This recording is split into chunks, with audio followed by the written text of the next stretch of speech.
The stars were dying, and Ambassador Cathara knew it. She stood in the ruins of what was once the greatest city on Luminar Prime, watching smoke rise from the broken towers that had touched the clouds just days before. Her pale blue skin seemed even lighter against the orange glow of fires that burned across the horizon. The Zephyrian Empire had come to her world like a plague, and now everything she loved was ash. Cathara moved carefully through the rubble, her forearms gathering pieces of the quantum transmitter that had been destroyed in the first wave of attacks. Her people were peaceful. They had never built weapons of war. They created art, music, and poetry that could make other species weep with joy. But art could not stop plasma cannons. Music could not block bioweapons. Poetry could not save the children who had died in the shelters. Above her, the sky crackled with alien ships. The Zephyrians looked like walking nightmares, tall, black creatures with too many teeth and eyes that glowed red in the dark. They had come from the edge of the galaxy, moving from world to world like hungry beasts. Every planet they touched became silent. Every species they found simply stopped existing. Cathara had watched it happen to the Veltari system first. 3 beautiful worlds full of crystal cities and singing forests. The Zephyrians had arrived, fought for exactly 6 days, and then broadcast images of empty planets where nothing lived anymore. Then came the Mordani Republic, 12 worlds that had stood for 1,000 years, gone in 2 weeks. The pattern was always the same, fast, brutal, and total. Now it was happening to her people, and there was no one left to call for help. The Galactic Federation had scattered. The great fleets had been destroyed or run away. The mighty civilizations that had ruled space for millions of years were hiding in the dark between stars, hoping the Zephyrians would not find them, but Cathara refused to give up. She had one chance, one last desperate plan.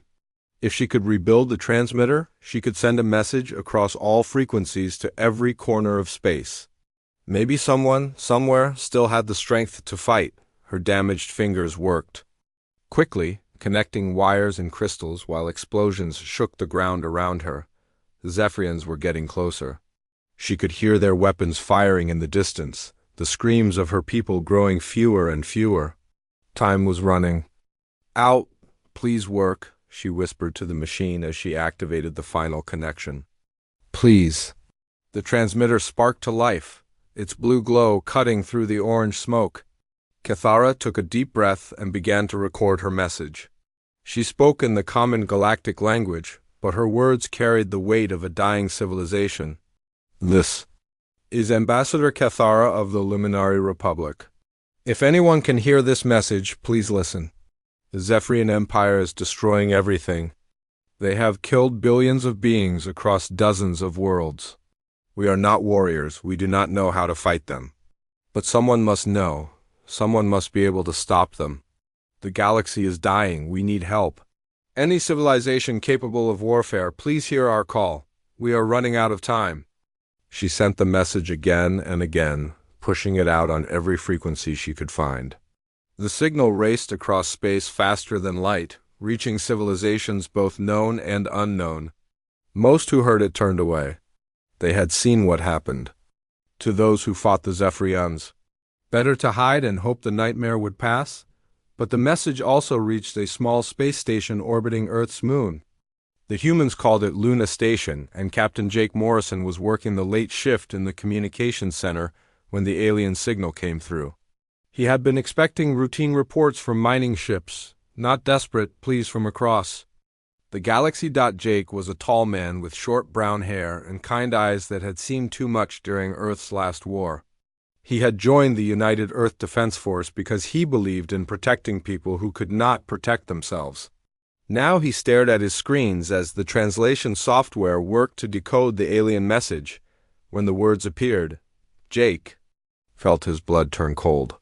The message was clear. Someone was committing genocide on a scale that made Earth's worst wars look like small fights.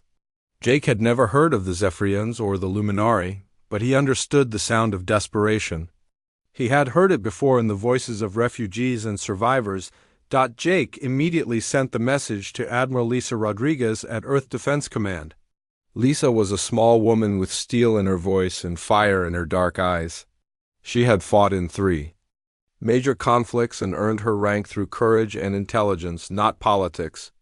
When she read the alien message, she called an emergency meeting of Earth's military leaders. The meeting room on Luna Station filled quickly with officers and scientists.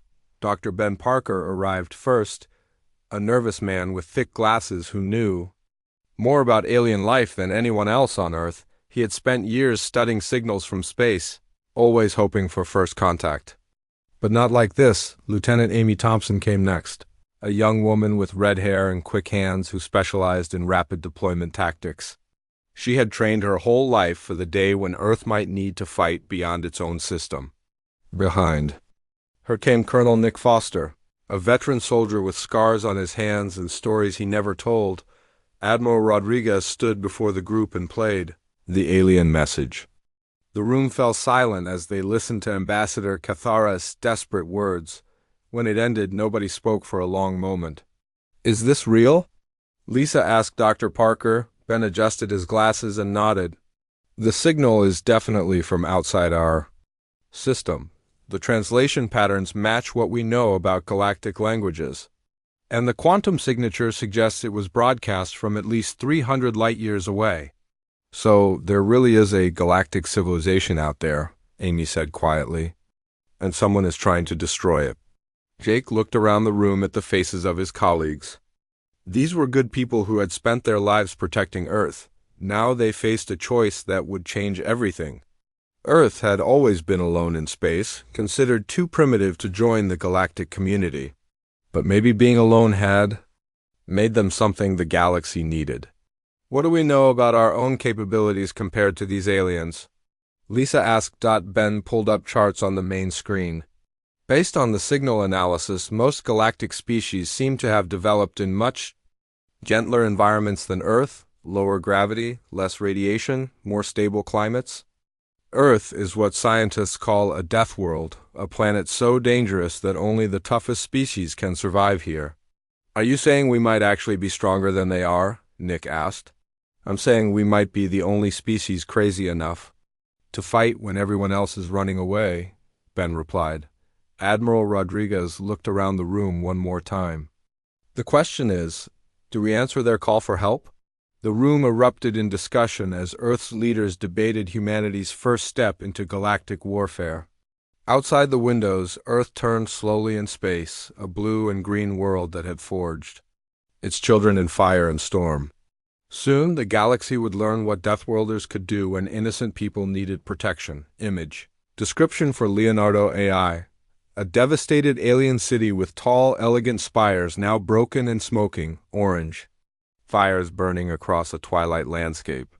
In the foreground, a pale, blue-skinned humanoid alien with 4 arms works desperately on a glowing quantum transmitter device amid the rubble. The sky above shows dark, menacing alien warships while smoke and ash fill the air.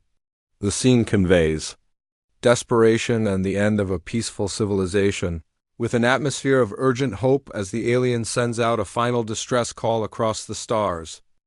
3 days after receiving the alien distress call, the human fleet dropped out of faster-than-light travel at the edge of the Luminari system.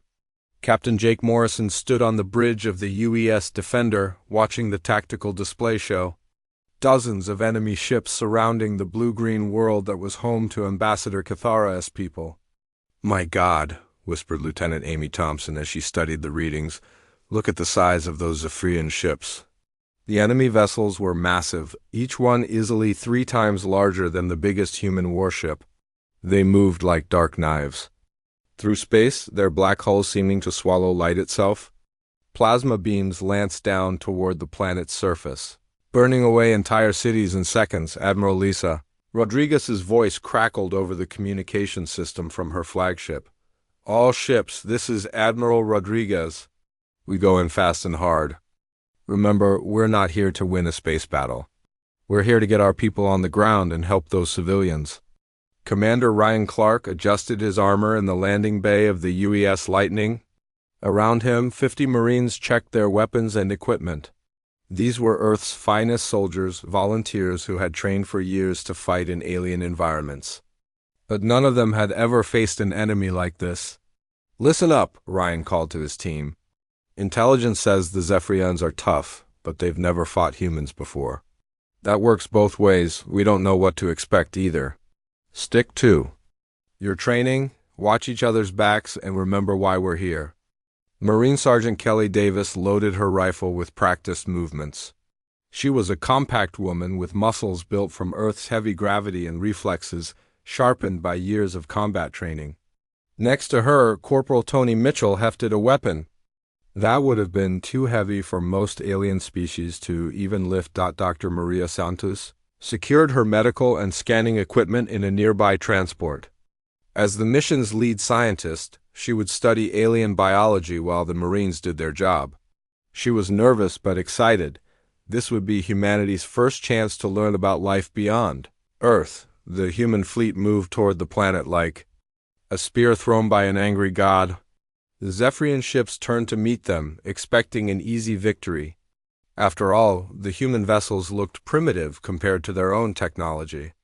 The aliens had plasma cannons that could melt mountains and shields that had stopped every weapon the galaxy could throw at them, but they had never faced humans before. Jake's ship opened fire first, launching missiles that the Zephyrians easily destroyed with their defense systems. The aliens probably laughed, thinking these newcomers were no different from all the other species they had crushed. Then the second wave of missiles hit, and these ones were different. Human weapons were not elegant. They did not use exotic matter or quantum fields. They simply threw large amounts of metal very fast at their targets. The Zephyrian shields, designed to stop energy weapons, barely slowed down the kinetic projectiles that punched through their hulls like bullets through paper. "Direct hit on the lead dreadnought," Amy reported with excitement in her voice. "Their shields didn't even register our attack." The space battle that followed was unlike anything the galaxy had ever seen. Human ships moved in ways that seemed suicidal to alien observers, diving straight at enemy vessels and firing at point-blank range. When the UES Thunder's engines were damaged, Captain Sophie Williams simply rammed her fighter into a Zephyrian cruiser's weapon array, crippling both ships but saving a transport full of Marines. On the planet's surface, Ryan's landing craft touched down in the ruins of Luminar Prime, just as Zephyrian ground forces were preparing to wipe out the last group of civilian survivors. The aliens had set up a perimeter around a bombed-out school where several hundred Luminari families were trapped. The first thing Ryan noticed was how different everything looked. The gravity was lighter than Earth's, making him feel like he could jump over buildings. The air was thinner and smelled of flowers and ozone. The Luminari civilians were beautiful, tall, graceful beings with pale blue skin and large, gentle eyes that seemed to hold the wisdom of ages. The Zephyrians, on the other hand, looked like nightmares made real. They stood nearly 8 feet tall on insect-like legs, with black chitinous armor and glowing red eyes. Their weapons fired streams of green energy that turned anything they touched into smoking ash. "Contact front," Kelly called out as she spotted a Zephyrian patrol moving toward the school. 6 targets, energy weapons, heavy armor. The Marines spread out and opened fire. The Zephyrians turned toward this new threat, confused by weapons that made loud noises and threw metal bullets instead of energy beams. Their first mistake was assuming human rifles worked like the weapons they knew. Their second mistake was standing out in the open. Kelly's bullets punched through Zephyrian armor like it was made of thin plastic. The aliens scattered, looking for cover, but they moved slowly compared to humans who had evolved in Earth's crushing gravity. Tony flanked them from the left while 2 other Marines went right. Within minutes, the entire patrol was down. Elder Vextani, the leader of the trapped Luminari civilians, watched through a broken window as these strange new warriors fought. He had lived for over 300 years and had seen many species fight, but never like this. These beings moved fast and hit hard, and they seemed to ignore injuries that would have killed any Lumina. R.I. Dr. Maria reached the school shortly after the Marines secured the area. She immediately began treating wounded civilians while her scanners analyzed both Luminari and human physiology. What she found amazed her. The Luminari were perfectly adapted to their gentle world. Their bones were light, their muscles were designed for grace rather than strength, and their nervous systems were highly sensitive to pain. They were beautiful and intelligent, but they were not built for war. Humans, by comparison, were like walking tanks. Their bones were dense from fighting Earth's gravity. Their muscles were thick from surviving in a world where everything was trying to kill them. Their blood carried more oxygen, their organs had backup systems, and their pain tolerance was off the charts. "It's incredible," Maria reported to Admiral Rodriguez. "These Luminari evolved on what we would call a paradise world. Low gravity, perfect climate, no predators, but Earth... She paused, looking around at the Marines who were already preparing for the next fight. Earth is what the galactic community would classify as a death world. A planet so dangerous that only the toughest species could survive there. Kelly helped a wounded Luminari child to safety, and the alien's father stared at her in wonder. This human female was smaller than most Zephyrian warriors, but she had just defeated 6 of them without breaking a sweat. And the way she carried his injured daughter showed that her strength came with kindness. Elder Vextani approached Ryan as the Marines set up a defensive perimeter. "You are from Earth?" he asked in heavily accented galactic standard. "Yes, sir," Ryan replied, keeping his eyes on the streets where more Zephyrian forces were gathering. "Your world must be a terrible place to create warriors like you." Ryan looked down at the alien leader and smiled grimly. "It's the most beautiful place in the universe, but it doesn't let you get soft." Above them, the space battle continued as more human ships arrived. The Zephyrians were learning that their new enemies did not fight by the rules of civilized galactic warfare. Humans used nuclear weapons, kinetic bombardment, and tactics that seemed insane to species that had spent millions of years avoiding conflict, but it was working. For the first time since their rampage began, the Zephyrian Empire was being pushed back. The galaxy was about to learn what happened when you threatened the innocent in front of a species that had earned its strength through suffering. Image. Description for Leonardo AI. A dramatic battle scene on an alien planet with lighter gravity showing human Marines in combat armor fighting tall, black insectoid Zephyrian aliens near a damaged, elegant alien school building. A female Marine is shooting at the chitinous armored enemies while graceful pale blue Luminari civilians with 4 arms watch from behind cover. In the background, human ships engage massive dark alien vessels in space above the planet's surface. The scene shows the contrast between brutal warfare and the protection of innocent civilians, with human soldiers appearing compact but deadly compared to the larger alien threats. The war was spreading across 3 star systems, and everywhere the humans fought. Impossible things kept happening. Staff Sergeant Nick Foster crouched at the edge of the Kethmora swamplands on Luminar Prime, watching his breath fog up inside his basic breathing mask. The swamp stretched for 50 miles between the human landing zones and the main Zephyrian fortress. It was a place of death. The water was full of acid that could eat through metal. The air was thick with poison gas, and the plants released toxic spores that killed most life forms within minutes. The Zephyrians had used it as a natural barrier, thinking no army could cross it. They were wrong. "Okay, people, remember your training," Nick called to his squad of 12 Marines. "Keep your masks on, watch for weak ground, and if you start feeling sick, speak up immediately." The Marines moved into the swamp like they were taking a walk in a dangerous neighborhood back on Earth. Their equipment was simple compared to what other species used: basic air filters, sealed suits, and chemical sensors that beeped when something really nasty was nearby. But it worked. Behind them, a Luminari science team watched in amazement. Elder Costhera had insisted on coming to study how these humans could survive in a place that had killed 3 Zephyrian patrols in the past week. She wore a full environmental suit that cost more than most starships, and she was still nervous about being this close to the toxic zone. "How are they doing this?" she asked Dr. Helen Garcia, the human scientist, walking beside her in nothing. "The basic protective gear." Helen checked her readings and smiled. "Earth has places like this. We call them swamps, chemical spill sites, volcanic regions.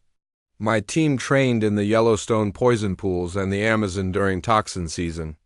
This is actually pretty mild compared to some places back home." The Luminari scientist stared at her. "Your planet has places that are naturally this dangerous? Oh, this is nothing. You should see what happens when we get a really bad day." 3 hours later, Nick's team emerged on the far side of the swamp. They had lost one Marine to a broken ankle and 2 others had minor chemical burns, but all 12 were alive and ready to fight. The Zephyrian fortress loomed ahead, its black towers reaching toward the alien sky. The fortress defenders had been watching their approach with growing panic. Their instruments showed 12 heat signatures moving through a place that should have killed anything in minutes. The Zephyrians began to whisper that these new enemies were not natural beings at all, but some kind of demons sent to punish them. Meanwhile, in the space above the planet, Captain Sophie Williams was proving that human pilots thought differently than everyone else in the galaxy. Her fighter squadron had been ordered to attack a Zephyrian battle cruiser that was bombarding civilian areas. Standard galactic tactics called for long-range missile strikes and careful maneuvering to avoid the enemy's powerful shields and weapons. Sophie had other ideas. "Thunder Squadron! This is Thunder Leader," she called over the radio. "We're going. And fast and close. Follow my lead and remember, they can't hit what they can't predict." Sophie dove her fighter straight at the massive enemy ship, weaving between plasma blasts that could vaporize her tiny craft.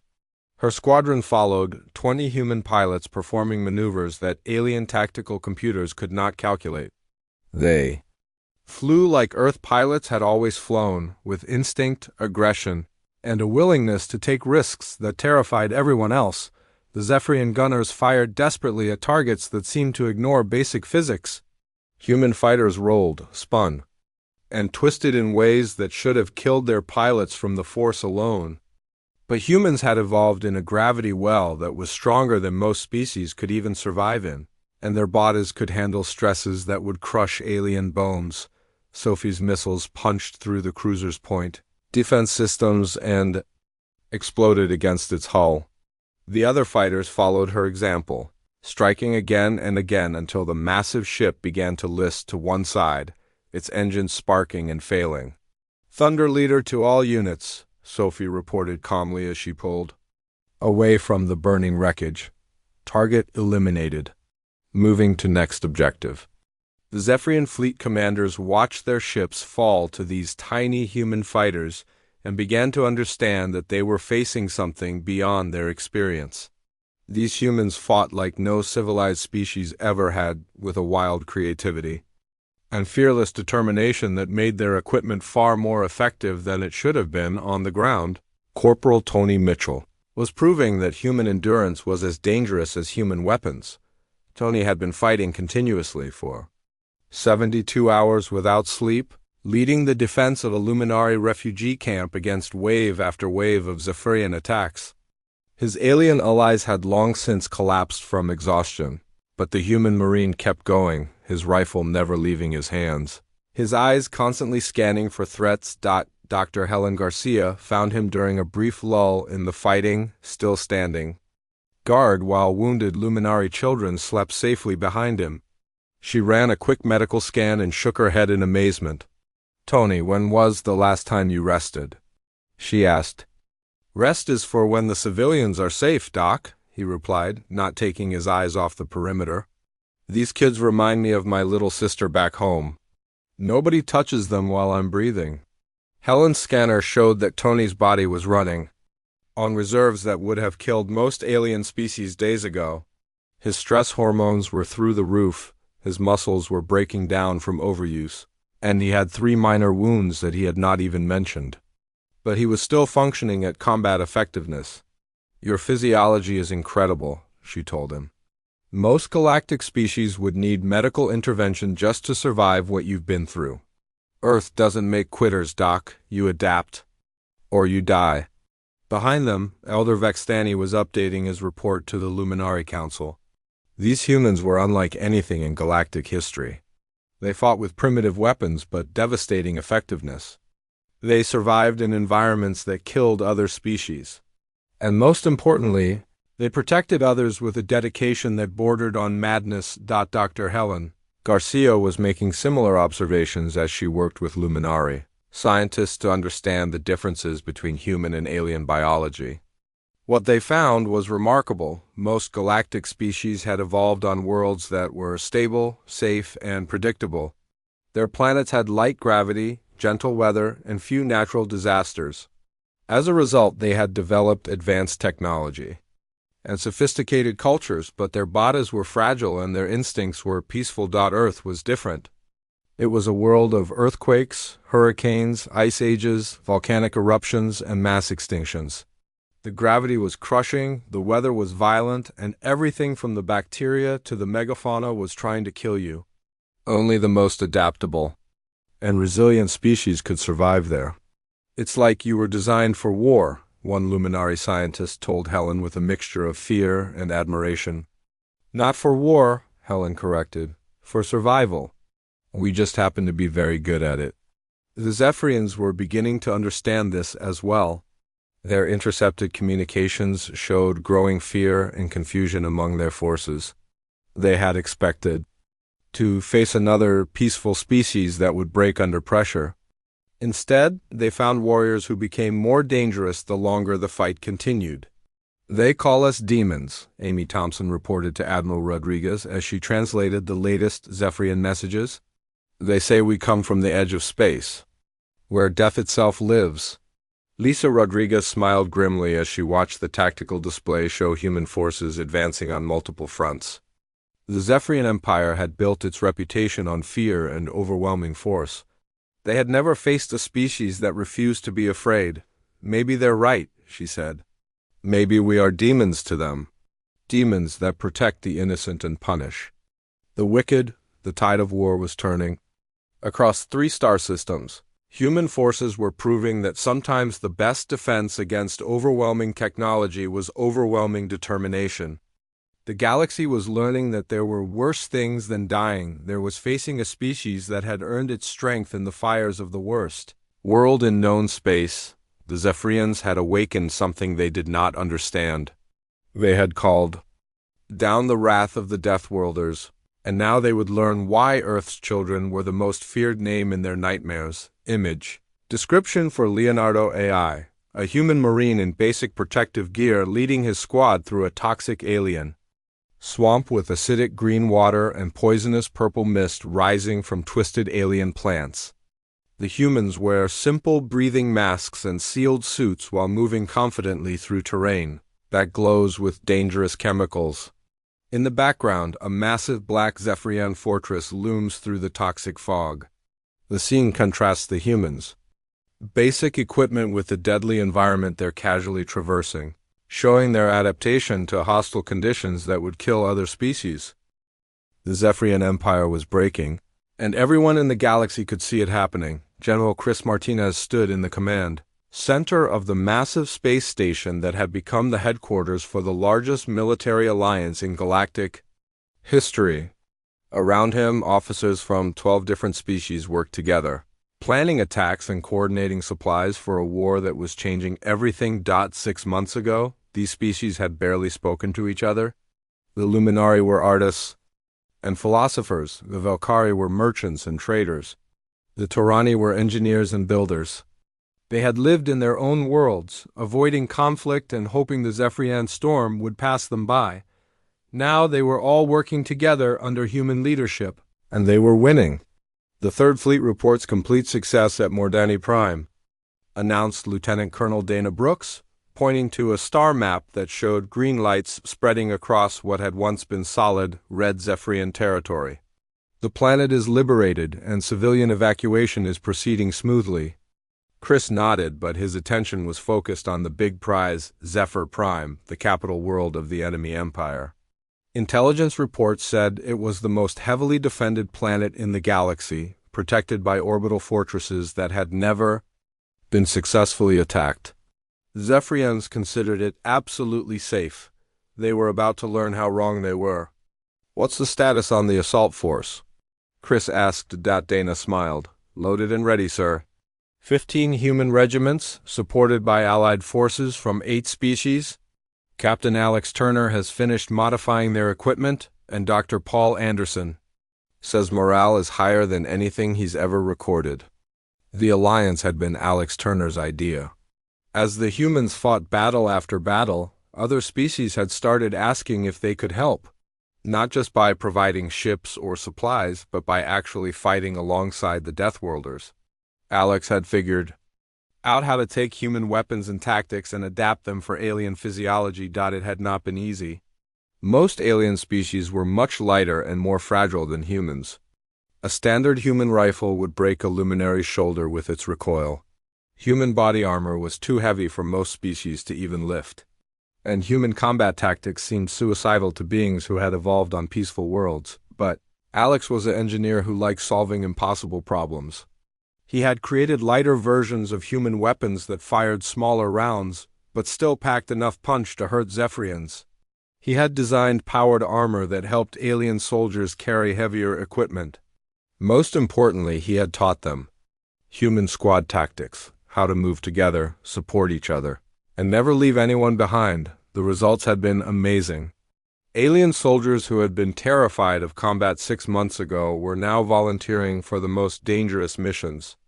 They fought with a courage and determination that surprised everyone, including themselves. Dr. Paul Anderson had been studying this change, and what he found fascinated him. Humans had something called pack bonding behavior, a deep instinct to protect and care for members of their group. But unlike most species, humans could extend this bonding to anyone they considered part of their pack, even aliens who looked nothing like them. When human soldiers adopted alien comrades as brothers and sisters, something powerful happened. The aliens started to think like humans, fight like humans, and most importantly, protect others like humans did. Species that had been enemies for thousands of years were now working together because they all followed human examples of loyalty and sacrifice. It's remarkable, Paul told Chris as they reviewed the psychological profiles of allied forces. Human pack bonding is infectious. When you treat other species as family, they start to treat each other as family too. This was exactly what was happening on the assault ships heading towards Zephyr Prime. Lieutenant Colonel Dana Brooks walked through the troop compartments, checking on soldiers from a dozen different worlds who were preparing for the most important battle of their lives. In one section, she found Luminary soldiers practicing with their modified plasma rifles under the guidance of human instructors. The graceful, blue-skinned aliens moved with new confidence, their forearms giving them advantages in reloading and targeting that human soldiers envied. "How are you feeling, Vexthani?" Dana asked one of the Luminary squad leaders.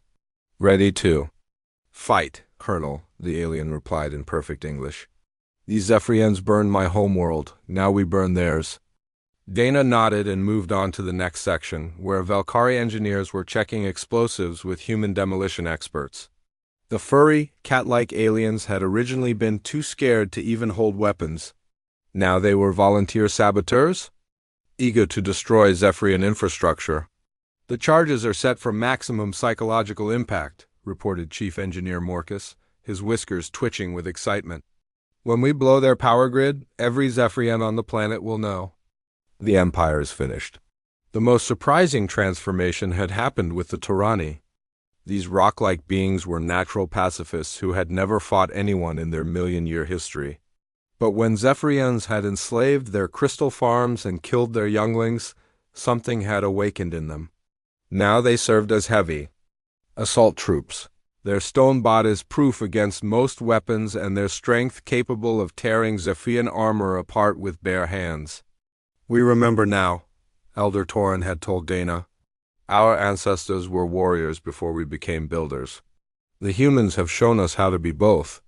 The fleet dropped out of faster-than-light travel at the edge of the Zephyr system, and immediately, every ship went silent.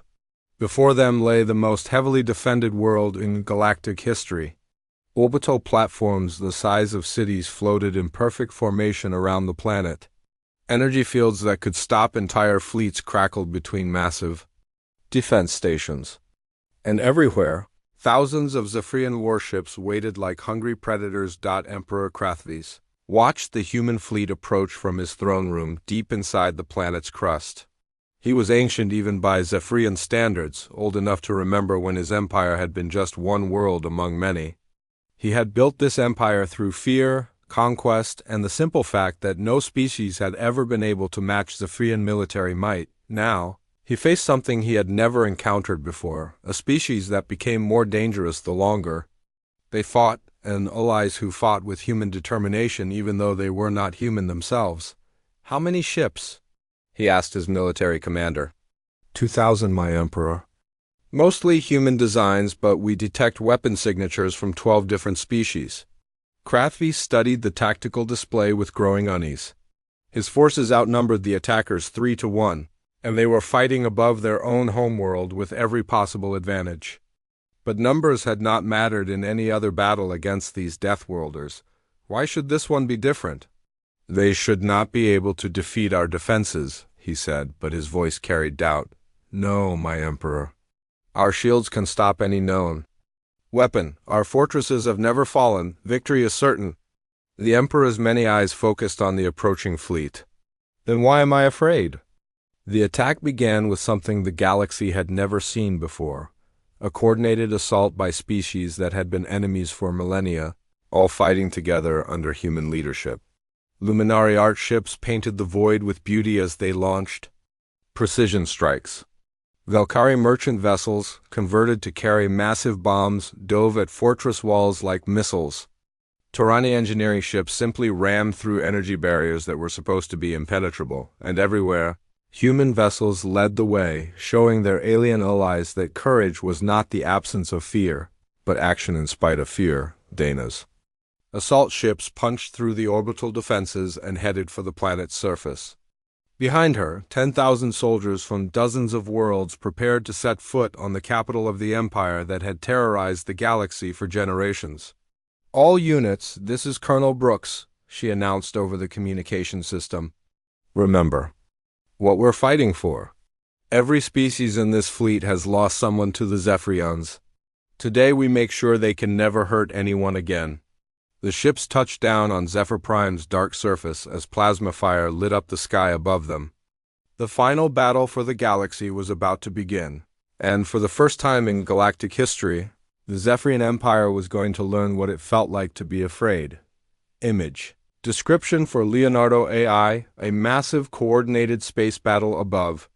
A dark fortress planet showing human starships leading a diverse fleet of alien vessels from multiple species.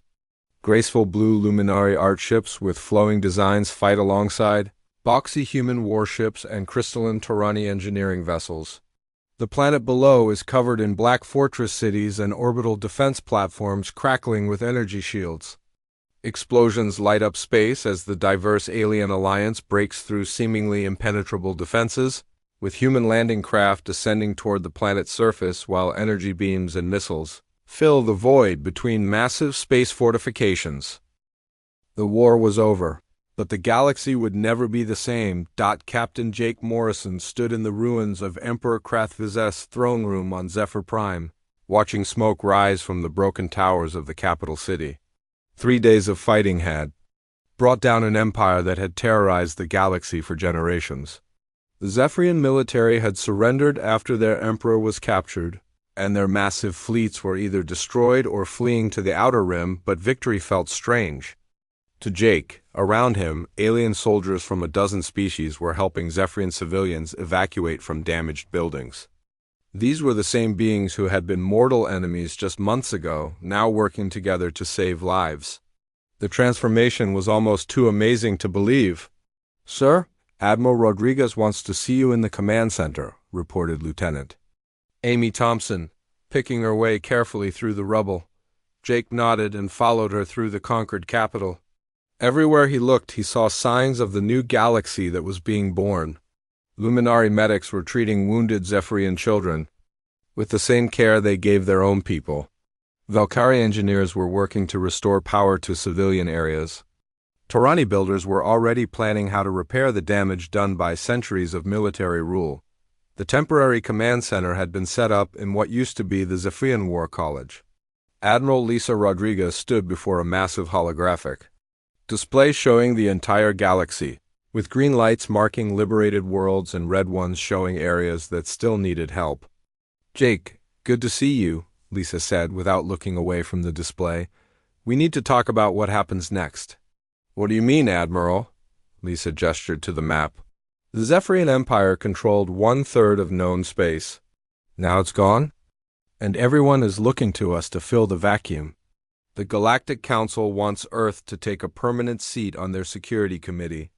Half the species in the galaxy want to sign defense treaties with us. The other half are scared we might become the next empire. Jake studied the display, seeing the scope of the responsibility that was falling on humanity's shoulders. "What do you think we should do?" "I think we need to be very careful. Power like this has corrupted every species that's ever held it." The conversation was interrupted by the arrival of Dr. Helen Garcia, who looked exhausted but excited. She had spent the past week interviewing captured Zephyrian leaders and studying their technology. What she had learned was both fascinating and disturbing. "Admiral, I've finished my analysis of Zephyrian society," Helen reported. "They're actually not that different from other galactic species. They evolved on a garden world, developed advanced technology, and lived in peace for thousands of years. The Empire only started when they encountered their first Deathworld species, a race called the Krillians from the galactic edge." "What happened to the Krillians?" Jake asked. "The Zephyrians exterminated them completely, but not before learning that there were species out there that were stronger, tougher, and more aggressive than anything they had imagined. That's when they decided to conquer the galaxy before another Deathworld species could threaten them." Lisa frowned. "So they became monsters because they were afraid of monsters?" "Exactly. And now the rest of the galaxy is afraid the same thing might happen with us." 3 months later, Admiral Rodriguez stood before the reformed Galactic Council on the neutral world of Harmony Station. Representatives from over 200 species filled the Great Assembly Hall, all of them waiting to hear what humanity planned to do with its new power. Lisa had spent weeks preparing for this moment, working with Captain Morrison and other human leaders to develop what they called the Deathworlder Protection Protocols. It was a set of rules that would govern how Earth used its military strength in galactic affairs. "Honored representatives," Lisa began, her voice carrying to every corner of the vast chamber. "Humanity accepts the responsibility that has been placed upon us, but we do so with conditions." A murmur ran through the assembly. Most species expected demands for territory, tribute, or submission. Instead, Lisa outlined something completely different. "First, Earth will only use military force when peaceful species request our help against aggressors. We will not impose our will on others or conquer worlds for our own benefit. Second, all human military actions will be conducted with allied oversight and support. We will not act alone unless immediate action is required to save lives. Third, we will share our military technology and training with any species that wants to defend itself and others." Elder Vexthani of the Luminari stood to address the assembly. "The humans have already proven their intentions. They saved our world when no one else would help. They fought beside us as equals, not as conquerors. They treated our enemies with mercy when victory was won. I support their proposal." Similar endorsements came from dozens of other species. But not everyone was convinced. Ambassador Sithara of the Eldorian Commonwealth rose to speak. "How do we know these Deathworlders will not change their minds when it becomes convenient? History shows that all powerful species eventually become tyrannical," Captain Morrison stepped forward to answer. "Because we've seen what happens when good people do nothing while evil spreads. We've seen the cost of standing by while the strong prey on the weak. Earth's history is full of dark chapters, but we've learned from them. We know that true strength comes from protecting others, not dominating them." The debate continued for hours, but in the end, the vote was overwhelming.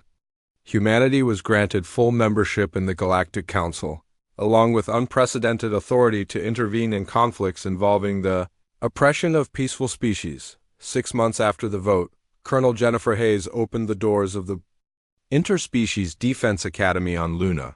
The facility had been built to train volunteers from across the galaxy in human military tactics and philosophy. But more importantly, it taught the principles that made human soldiers different from ordinary warriors. Being strong is not enough, Jennifer told her first class of alien cadets. You must also be wise. You must know when to fight and when to show mercy. You must protect those who cannot protect themselves, even if they are different from you. Most importantly, you must never forget that your strength belongs to others, not to yourself. The Academy's first graduation ceremony drew representatives from across the galaxy. Luminary artists created beautiful sculptures honoring fallen heroes. Valkyrie merchants donated funds for scholarships.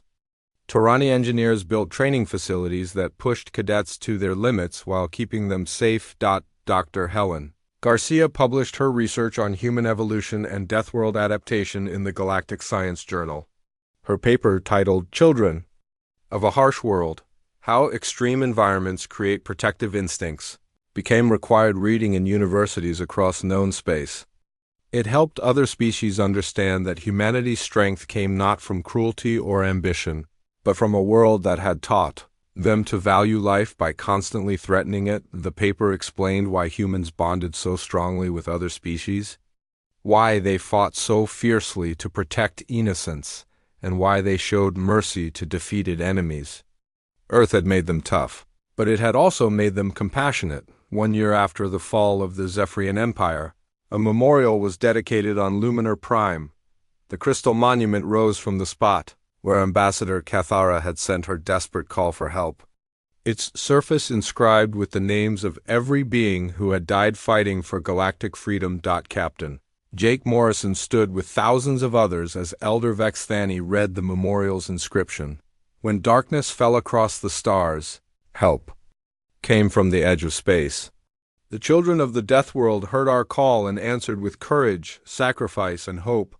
Jake looked around at the crowd, humans and aliens standing together, former enemies now friends, warriors and civilians united in peace. This was what they had fought for. Not conquest or glory, but the simple right of peaceful beings to live. Without fear, Ambassador Cathara approached him as the ceremony ended. Her pale blue skin had healed from the wounds of war, but her eyes still held the memory of loss. Captain Morrison, may I ask you something? Of course, Ambassador. Your people came from so far away to help strangers you had never met. Why? Jake thought for a moment, watching human and alien children play together in the memorial gardens. Because that's what family does. And I guess we've learned that everyone in this galaxy is family now. The galaxy had called for help and the Deathworlders had answered. But in saving others, humanity had found something more valuable than victory. They had found their place among the stars as guardians of peace and protectors of the innocent image. Description for Leonardo AI: a beautiful memorial ceremony on an alien world showing a tall crystal monument surrounded by diverse species standing together in peace. Human soldiers in dress uniforms stand beside graceful blue-skinned Luminari, furry Valkyrie and stone-like Torani beings. Children from multiple species play together in alien gardens while their parents look on. The memorial glows with soft light against an alien sunset, with peaceful alien architecture visible in the background.